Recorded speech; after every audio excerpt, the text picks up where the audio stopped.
সুহানের ব্যাটে winning shot যখন আসলো তখন ইনিংসের বাকি ১৩৬ বল। দুই দলের শক্তিমত্তার পার্থক্য এখানেই স্পষ্ট। সিলেটে এ দলের ব্যানারে হওয়া প্রথম আনঅফিশিয়াল ওয়ানডেতে পাত্তাই পেল না নিউজিল্যান্ড।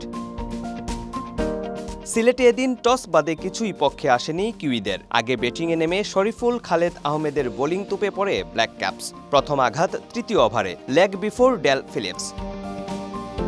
ফিলিপসের মতো এরপর টপ অর্ডারের আরও ৩ জন ফেরেন ০ রানে। দলীয় ১৩ রানে ৪ উইকেট হারায় নিউজিল্যান্ড। তবে এক প্রান্ত আগলে রেখে কিছুটা প্রতিরোধের চেষ্টা করেন ওপেনার মারাও।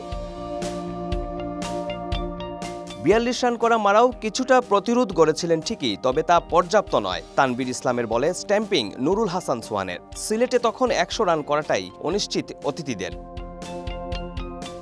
৮৫ রানে নবম উইকেটের পতন, তবে সেখান থেকেই ঘুরে দাঁড়ায় নিউজিল্যান্ড। কৃতিত্ব আটে নামা ডিন ফক্সক্রফটের। দক্ষিণ আফ্রিকান বংশোদ্ভূত এই অলরাউন্ডার তুলে নেন ৫০। সেখানেই থামেননি। ৪-৬ আর ৬-৪-এ ইনিংস নিয়ে যান ৭২-এ। তাতে ভর করে লজ্জায় এড়ায় নিউজিল্যান্ড এ দল। ১৫ ওভার ৩ বল হাতে রেখে কিউইরা গুটিয়ে যায় ১৪৭ রানে।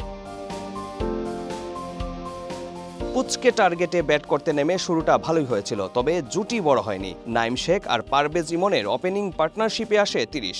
১২ বলে ২৪ করে ফেরেন ইমন। নাইম কাটা পড়েন ১৮ করে। ৩ নম্বরে নামেন এক যুগ আগে অভিষেক করা এনামুল হক বিজয়। প্রিমিয়ার লিগে উঠতে থাকা বিজয় করেন ৩৮। ক্যাচ আউট হয়ে ফেরেন ফক্সক্রফটের বলে। তবে এরপর আর উইকেট হারায়নি স্বাগতিকরা। মাহিদুল অঙ্কনের ৪২ আর সোহানের ২০ রানে ১৩৬ বল বাকি রেখে জয় বাংলাদেশ এ দলের। অনেকটা চাপ না নিয়েই আক্রমণাত্মক ব্যাটিং, বোলিং এবং ফিল্ডিংয়ের মধ্য দিয়েই নিউজিল্যান্ড এ দলকে পরাস্ত করল বাংলাদেশ এ দল।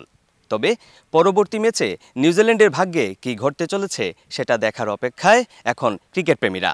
সিলেটের আন্তর্জাতিক ক্রিকেট স্টেডিয়াম থেকে অপু বণিক, সময় সংবাদ।